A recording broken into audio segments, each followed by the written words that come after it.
अब हम डिस्कस करेंगे ऊष्मागतिकी के आधार पर अधिशोषण की क्रियाविधि किस प्रकार से होती है। देखो, इसके लिए आपको ऊष्मागतिकी का जो एक फॉर्मूला था वो याद होना चाहिए। डेल्टा जी बराबर delta H minus T delta S. ये हम कर रहे हैं ऊष्मागतिकी के आधार पर अधिशोषण की क्रियाविधि। मतलब अधिशोषण की क्रियाविधि है क्या? बेसिकली हम क्या जानते हैं, अधिशोषण में क्या होता है, यहाँ के जो आपके अणु रहते हैं वो किस बल द्वारा जुड़े रहते हैं? असंतुलित बल द्वारा जुड़े रहते हैं। तो जो ऊपर जो ऐसे अणु घूमते रहते हैं, ये वाले अणु इन अणुओं को अपनी ओर आकर्षित करते हैं और आपके ये जो अधिशोषक के अणु होते हैं वो यहाँ पर आकर चिपक जाते हैं और आपका अधिशोषण हो जाता है। ये होती है अधिशोषण की क्रियाविधि। अब हमें यही क्रियाविधि को किसके आधार पर समझना है? ऊष्मागतिकी के आधार पर समझना है। तो टॉपिक वही है, ऊष्मागतिकी के आधार पर अधिशोषण की क्रियाविधि किस प्रकार से होती है।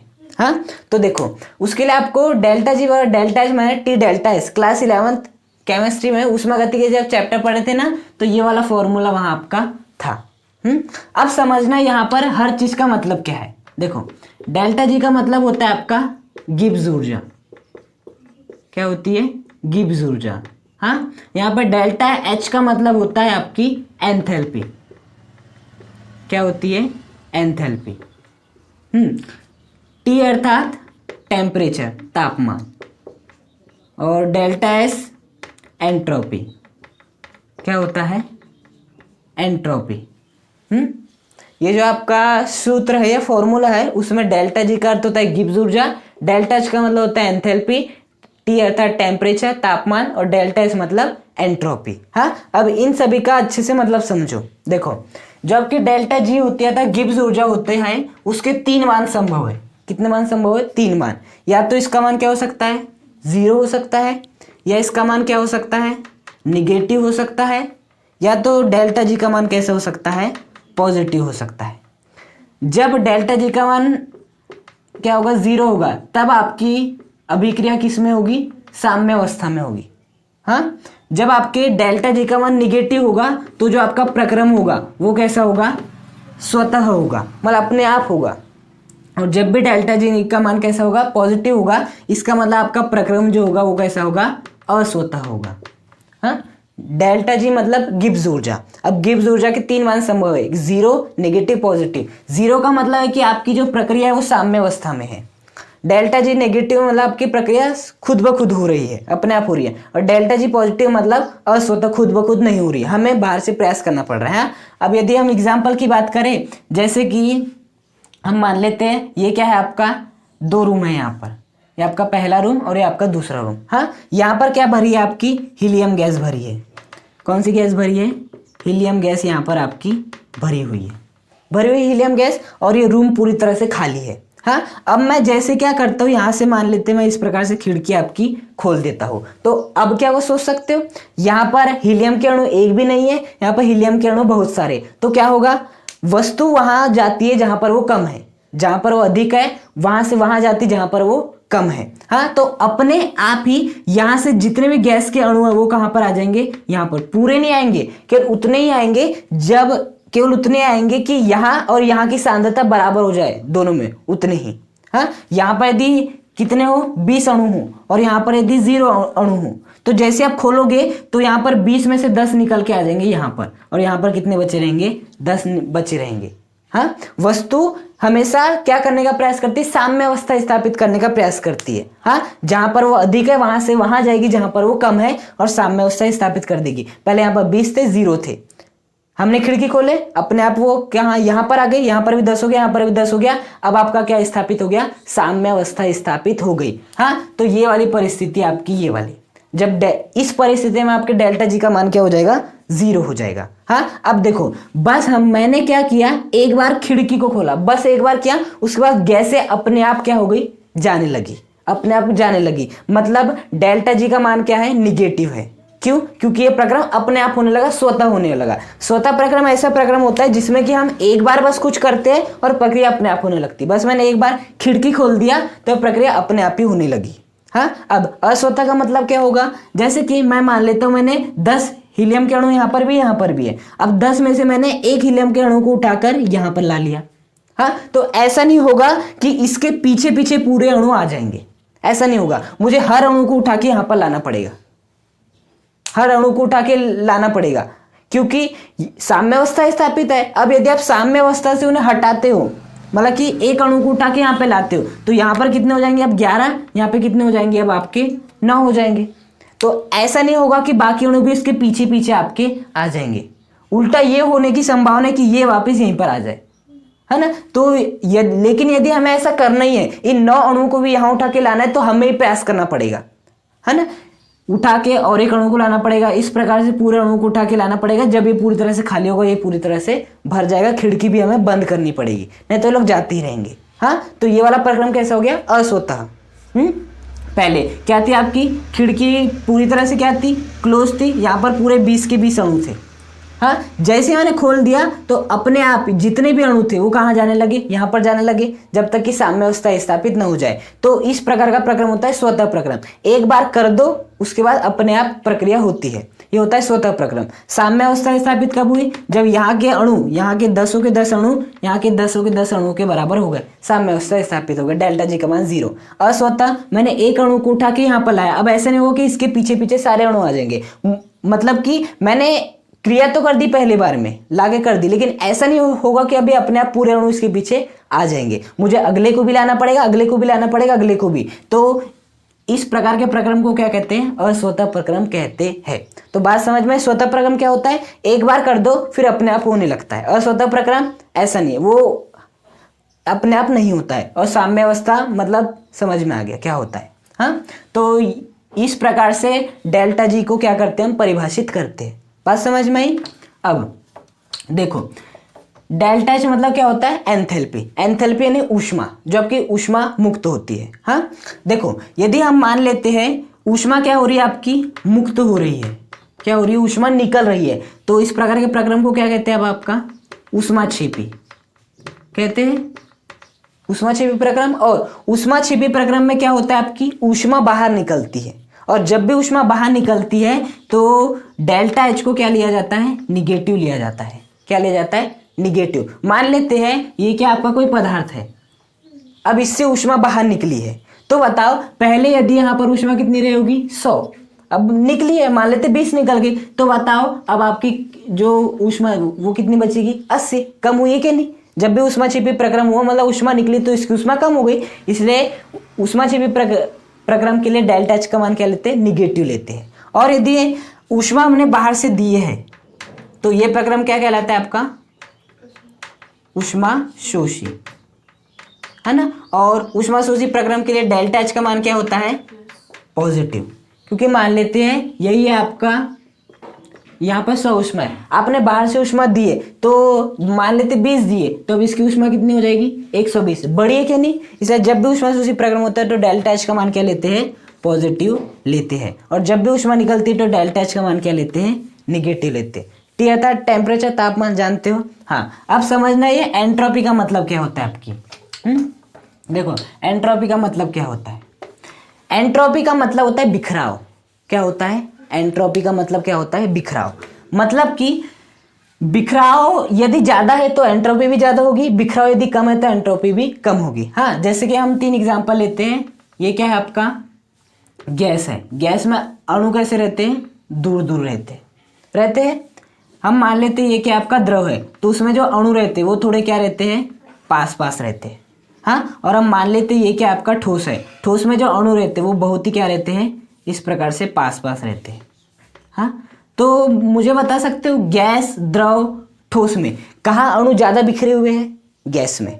गैस में अणु ज़्यादा बिखरे तो गैस की एंट्रोपी क्या होगी, अधिक होगी। यहाँ पर अणु कम बिखरे इसकी तुलना में, इसलिए इसकी एंट्रोपी कम होगी। और इसमें तो बिखरेच नहीं है, इसकी एंट्रोपी लगभग 0 के बराबर हो जाएगी। हाँ, तो एंट्रोपी का मतलब होता है बिखराव का मापक। हाँ, बिखराव जितना अधिक होगा एंट्रोपी उतनी ही अधिक हो जाएगी। गैस में बिखराव ज़्यादा है तो एंट्रोपी ज़्यादा, ठोस में बिखराव कम है तो एंट्रोपी भी बहुत कम।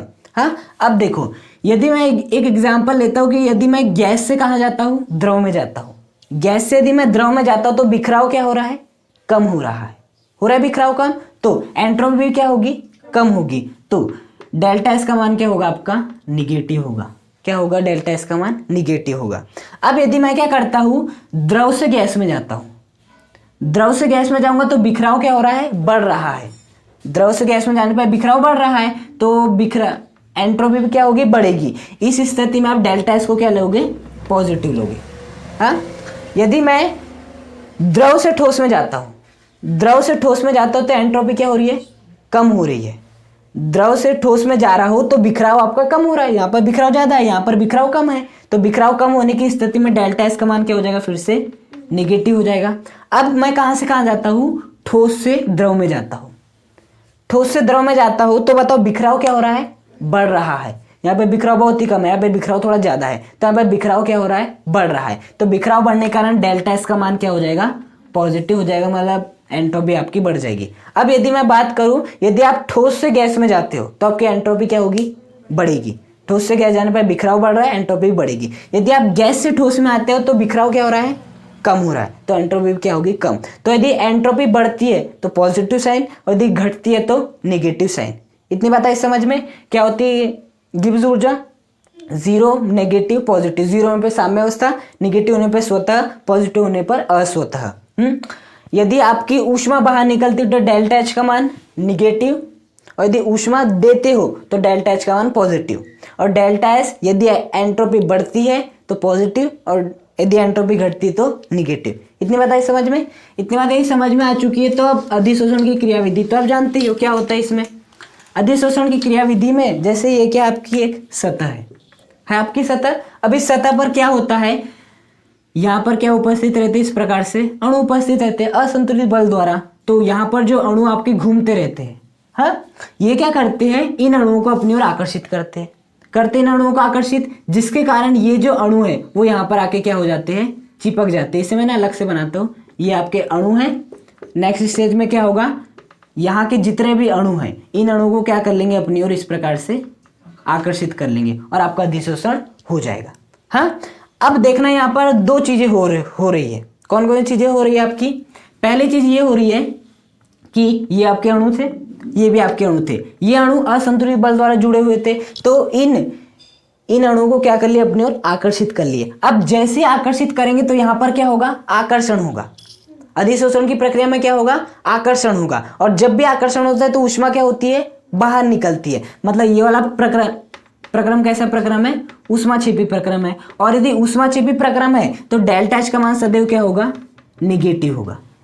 मतलब एक बात स्पष्ट है कि अधिशोषण के लिए यदि मैं ये वाला फॉर्मूला लगाऊं तो हमारे डेल्टा एच का मान सदैव क्या होगा, निगेटिव। क्योंकि अधिशोषण की प्रक्रिया में हमेशा अणु यहाँ पर आकर चिपकते हैं। अणु चिपकते हैं मतलब ऊष्मा बाहर निकलती है। ऊष्मा बाहर निकलती है मतलब ऊष्माक्षेपी प्रक्रिया में, मतलब इसका मान क्या है, निगेटिव। मतलब डेल्टा एच का मान सदैव आपको क्या मिलेगा, निगेटिव मिलेगा अधिशोषण की प्रक्रिया में। हाँ, अब हमें देखना है, देखो तापमान का तो कुछ नहीं है, तापमान जो हम रखना चाहे 25 डिग्री सेल्सियस 26, वो हमारे ऊपर है।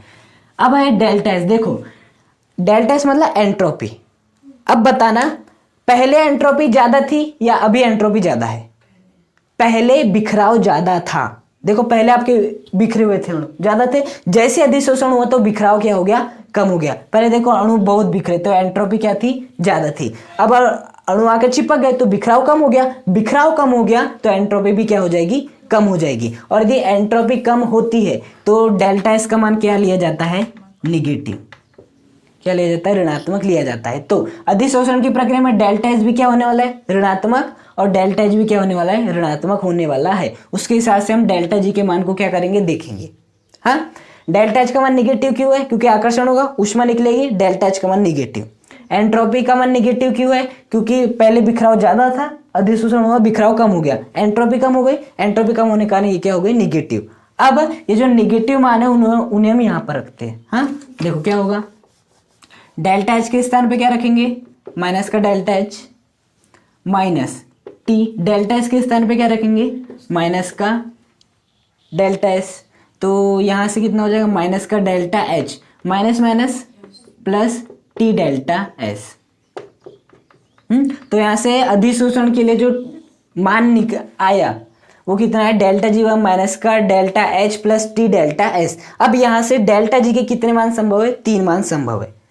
कैसे कैसे 3 मान संभव है, देखो यदि क्या हो जाए आपका delta H T delta S के बराबर हो जाए, पहला क्या मान संभव है कि यदि आपका ये वाला delta H T delta S के बराबर हो जाए तो क्या हो जाएगा, आपके डेल्टा जी का मान 0 हो जाएगा। जैसे कि डेल्टा जी बराबर है आपका -3 +3। डेल्टा एच और टी डेल्टा एस आपस में क्या है, बराबर है, तो -3 से +3 कैंसिल हो जाएगा, आंसर कितना आ जाएगा, 0 आ जाएगा। हाँ, तो इस स्थिति में जब आपके डेल्टा एच का मान टी डेल्टा एस के बराबर होगा तो आपकी जो ऊष्मागति का प्रक्रम है वो कैसा होगा, साम्य अवस्था में होगा। क्या होगा, साम्य अवस्था में होगा। सेकंड क्या है कि यदि आपका डेल्टा एच का मान किससे बड़ा हो जाए, टी डेल्टा एस से बड़ा हो जाए। यदि डेल्टा एच का मान टी डेल्टा एस से बड़ा हो जाए, मतलब डेल्टा एच बड़ा हो, डेल्टा एच के बड़े होने का क्या मतलब है कि इसकी वैल्यू कितनी हो, 4 हो, और ये जो आपकी टी डेल्टा एस की वैल्यू वो कितनी हो, 3 हो। तो -4 + 3 कितना होता है, -1। मतलब आपके डेल्टा जी की वैल्यू कैसे आने वाली है, निगेटिव आने वाली है। हाँ, मतलब ये वाला प्रक्रम कैसा प्रक्रम होगा, स्वतः प्रक्रम होगा। जब आपके डेल्टा एच का मान क्या होगा, अधिक होगा, और टी डेल्टा एस का मान कम होगा। जैसे कि -4 + 3, टी डेल्टा एस का मान 3 है और डेल्टा एच का मान 4 है। कौन अधिक है, डेल्टा एच अर्थात 4 अधिक है। तो इस स्थिति में डेल्टा जी का मान क्या मिलेगा, निगेटिव। और जब भी निगेटिव मिलता है तो प्रक्रम कैसा होता है, आपको स्वतः होता है। तो स्वतः प्रक्रम के लिए क्या शर्त है कि डेल्टा एच का मान, एंथैल्पी का मान अधिक होना चाहिए आपके तापमान और एंट्रोपी के गुणनफल से। और तीसरी परिस्थिति क्या बन सकती है कि आपके डेल्टा एच का मान क्या हो जाए, कम हो जाए, और टी डेल्टा एस का मान क्या हो जाए, अधिक हो जाए। तो क्या होगा, डेल्टा जी का मान पॉजिटिव आएगा हमेशा। जैसे कि डेल्टा एच का मान मान लेते कितना है, 3 है, और टी डेल्टा एस का मान कितना है आपका, 4 है। तो -3 + 4 +1 होगा। तो डेल्टा जी का मान हमेशा क्या मिलेगा, आपको पॉजिटिव मिलेगा। मतलब ये प्रक्रम कैसा होगा, अस्वतः प्रक्रम होगा। बात समझ में आई। तो आपको यही लिखना है कि ऊष्मागति के आधार पर जब भी अधिशोषण होता है तो यदि आपके डेल्टा एच का मान टी डेल्टा एस के बराबर होता है तो साम्य अवस्था स्थापित होती है। यदि आपका delta H T delta S से क्या होता है, बड़ा होता है, तो डेल्टा एच का मान निगेटिव आता है, जिससे प्रक्रम स्वतः होता है। और जब आपका डेल्टा एच का मान कम होता है टी डेल्टा एस से तो प्रक्रम स्वतः नहीं होता, अस्वतः होता है। मतलब कि आप यदि चाहते हो कि आपके जितने भी अणु हैं वो आके खुद ब खुद चिपकने लग जाए तो उसके लिए जो मुक्त होने वाली ऊष्मा है उसका मान क्या होना चाहिए, अधिक से अधिक होना चाहिए। हाँ, जो मुक्त होने वाली ऊष्मा है वो कैसा होना चाहिए, अधिक से अधिक होनी चाहिए। यदि मुक्त होने वाली ऊष्मा अधिक से अधिक है, मतलब डेल्टा एच का मान अधिक होगा, डेल्टा एच का मान अधिक होगा तो प्रक्रम कैसा होगा, स्वतः अपने आप होगा, हमें कुछ करने की जरूरत नहीं पड़ेगी।